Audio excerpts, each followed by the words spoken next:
He's a YouTuber.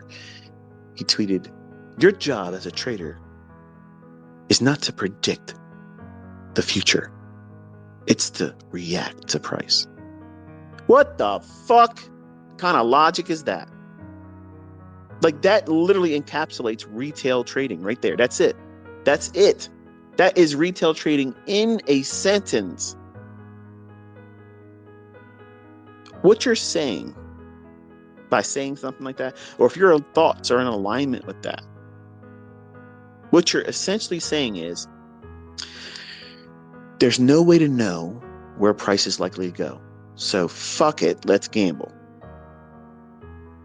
That's exactly what you're saying. Your job is not to try to predict price. Your job as a trader is to react to price. Get the fuck out of here. Listen, if you don't know where the draw on liquidity is, where the market's likely to be going up or down to, you're clueless. You have no business, zero business, pushing a button in that regard. You don't have any business doing any kind of trading, because you're literally putting a blindfold on, being spun around 50 times in the dark, stopped. It's okay. Take this tack, walk forward, and pin the donkey, pin the tail on the donkey game. But you're doing it disoriented. And you're reacting. What are you going to react to? When your hand hits the wall, okay, push the thumbtack in. Let's see what happens. Bullshit is what happens. These individuals that hold that logic, that's the reason why they struggle. And they have hit and miss results once in a while. And what keeps them in the game? Risk management. They suck at trading. Their trades are just terrible. The logic to get into the trade is lacking. But what keeps them in the game? Money management. But I'm a professional trader. I make my money from trading. Okay. Imagine if you learned how to determine where price is going and you kept everything else the way it is. How much better would you be? I'm interested in seeing that. But you have to know what we're doing is predicting price. We're predicting it. We're time fucking traveling, okay? We're literally moonwalking into the future, gaining insight and coming right back to where we are right then and sitting in front of the charts. What does that mean? That's impossible. Now he's talking out of your ass. Okay, well, listen, when you're looking at the charts,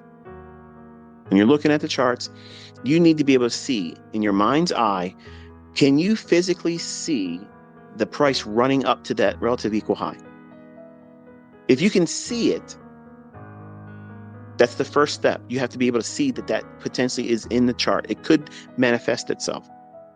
Now, how it finally gravitates to there, does it go in one straight shot, or is there 2 price legs into it, maybe 3 price legs before it gets there? That's not important. You're submitting to the idea that you are seeing this present price action. It's likely to go up to those relative equal highs where there's buy-side liquidity. So you're submitting yourself to what? I'm in a buy program. I'm going to be buying discount arrays. I'm going to be observing price and looking to see if down closed candles support price and repel it higher.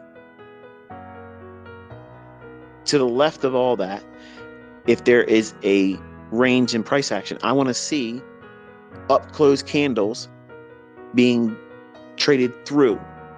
That's institutional order flow being bullish. You don't need a depth of market. You don't need moving averages. You don't need any of that shit. The chart will tell you everything you need to know. But you're not reacting to any fucking thing except for that internal voice that tells you you're in troubled waters. So that's the only time you're getting permission from ICT to react to any fucking thing. You're reacting to your conscience. Your conscience is talking to you saying, hey, this is probably not a good idea now because you're not listening to me. And you and the gambler are arguing with one another.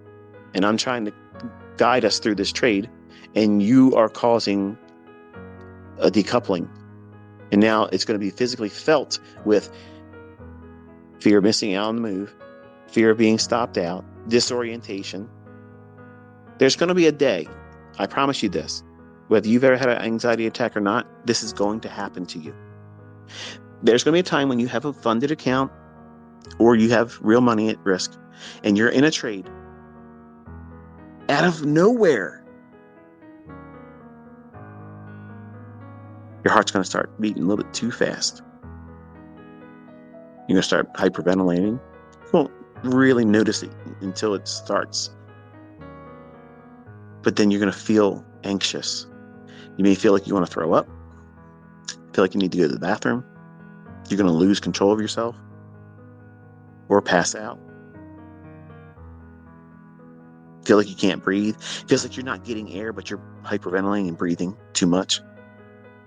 Start seeing stars. Feel like you're going to faint. Feels like the whole world is now laying on your back. And you're in a trade while all that's going on. That's an anxiety attack. That's usually when the analyst is saying, listen, it's it. Like, we're doing everything now to get your attention. So what should you be doing? Reacting. You need to react to that. But you need to be predicting the future in price. That's what we do as traders.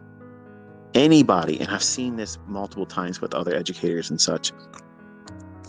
Anytime someone tells you your job as a trader is not to predict the price, get the fuck away from that person. That person doesn't know shit. They know nothing. They absolutely know nothing. They're leading you down the primrose lane. They're full of shit. They can't do it, and they're just trying to justify their own ignorance, period. That's the way it is. Someone in this industry tells you your job is not to try to predict the price. What the fuck are you doing if you're not doing that? How are you not trying to predict the future? If you're bullish, what does that mean? That means you're a buyer. So you're what? You're predicting that price is going to go fucking up.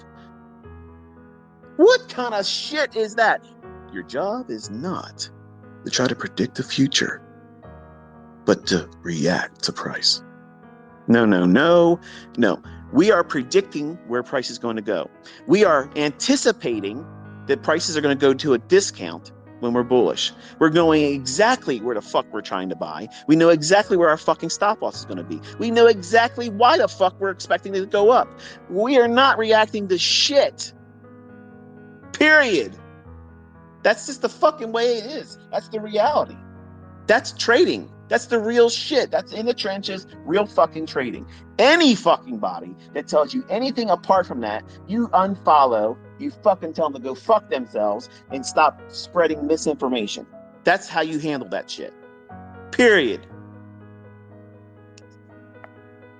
That really fucking gets under my fucking skin, man. Like, I don't like that. Because that's ignorance. That's fucking class A fucking ignorance. Masquerading as fucking wisdom. Get the fuck out of here, man. That's fucking Sesame Street fucking wisdom.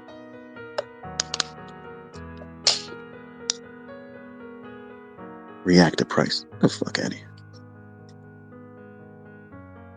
And you're probably listening to this, so do fucking better.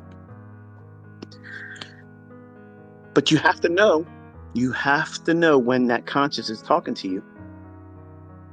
And if you feel unsettled, you feel uncomfortable while you're in that trade, that's the surest time signal to you that you need to react to that as, I need to bail on half the trade and just kill it.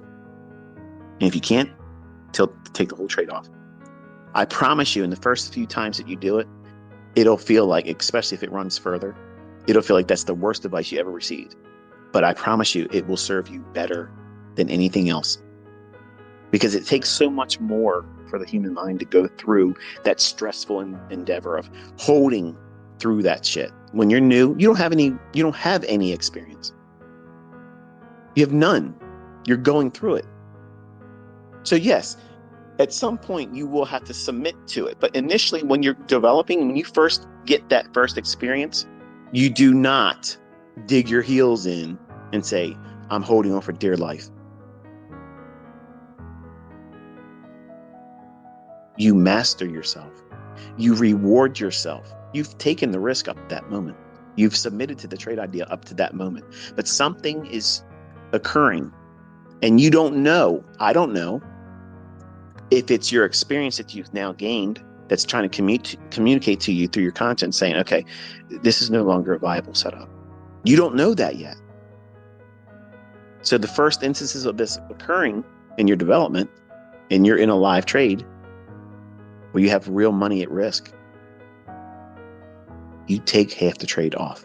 I promise you that's the best advice that you're going to get regarding that moment. That instance of where you're in there and you feel like you're completely out of control. You can't focus.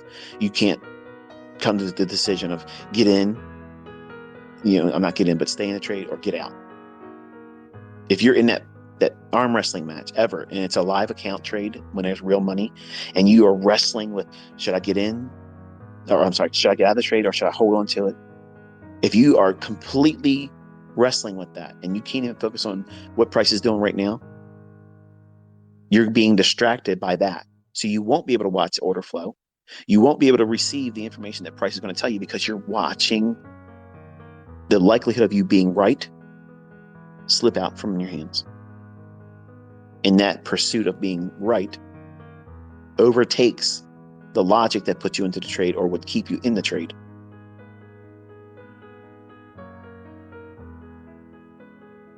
It doesn't feel clear at the time. You feel like you're losing your mind.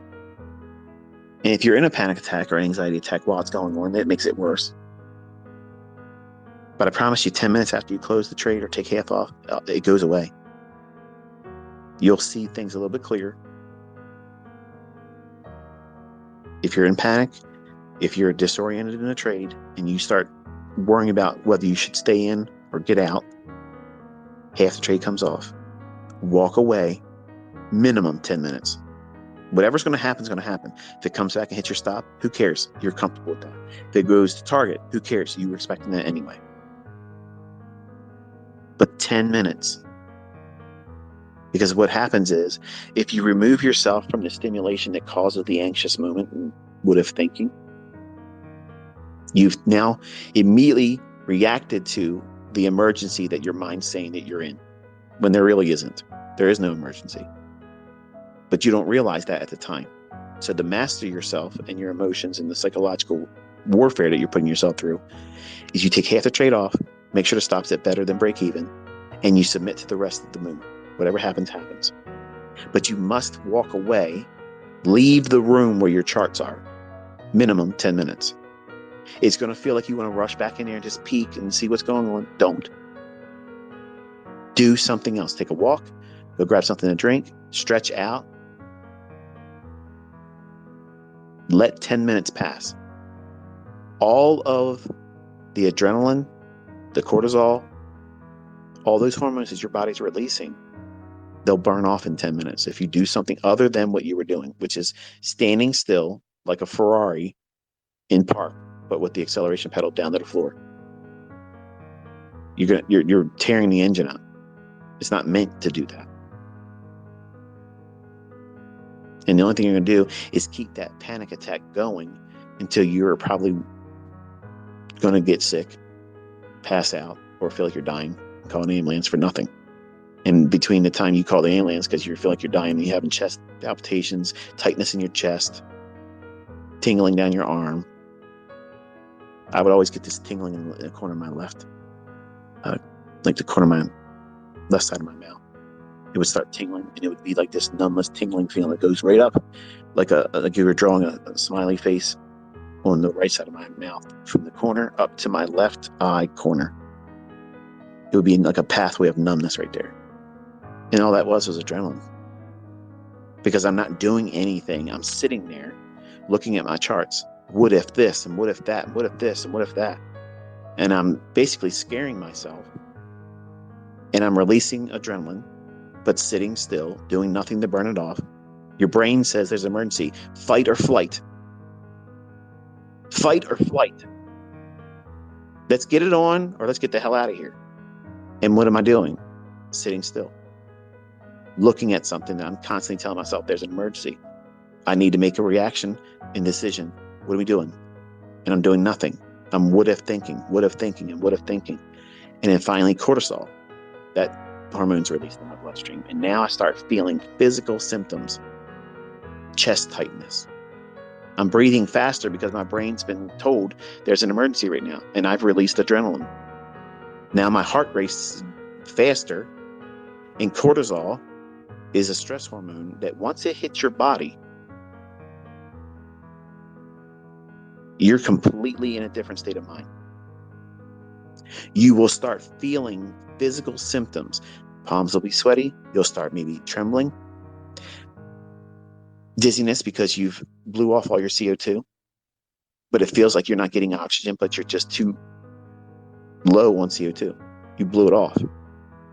The exhaling, too much. You ever see the people breathe into a paper bag? What that does is it helps regulate your blood oxygen level with the CO2, so it's balanced. You have to slow your breathing down.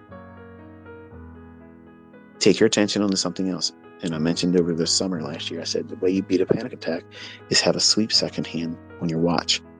And you feel your pulse, and you watch the sweep second hand, and you count. And what you're doing is you're taking your attention away from the things that you're scaring yourself with. And that's how you do it. You take the trade off halfway or close it, and you remove your attention from the charts. Physically leave the room for 10 minutes. And in 10 minutes, you'll feel silly, and you'll probably start laughing like, what the hell did I just scare myself with? There's no emergency. There is no emergency. But you can trick yourself into thinking there is. And if your mind's racing like that, can you really follow your model? No. No one can. It's impossible. Zero possibility. And so many times traders fall into this condition multiple times in their career. But the first time it happens, it is scary as shit. Like, you're afraid you're going to pass out. And what happens then? What if the trade just keeps coming back and stops me out? You're stopped out. What the fuck are you worried about? Like, I used to have panic attacks and think to myself, wow, if I'm in a restaurant and say I start choking, and then I get the food caught in my throat, and then finally I end up vomiting in front of everybody. How embarrassing would that be? Well, how about, what if it doesn't happen and I enjoy my meal? What the fuck? That's what the human mind does, though. It reaches for the negative all the time. And people that are toxic, they live themselves outwardly like that. Constantly looking for something to dramatize. Constantly looking for something to criticize. They're miserable people. And the folks that don't do that outwardly tend to do it inwardly, and then they punish themselves with anxious feelings of emotion that are unbridled. And you lose thought, control, mastery of yourself. And now you're not watching the market. You're not even worrying about being stopped out. You're not worried about making the money. You're wondering now, am I dying? Am I having a heart attack? Am I having a stroke? Because you've lost all focus. That's how all these things happen. That's the road and pathway that leads right to that. Some of you may never have that experience. It'll be far and few between. But most of you will have this. If you're trading with real money, it will happen. You will have an anxiety attack. You will feel like you're literally having a heart attack or stroke. And you're doing it to yourself. You're scaring yourself. Cut half the trade off. Stop better than break the even. And let it happen. Whatever's going to happen is happening. But walk away from the charts. The stop's there to do its job. The limit order will be there to get you out. Stop looking at it. And give 10 minutes for your body to regulate all the hormones.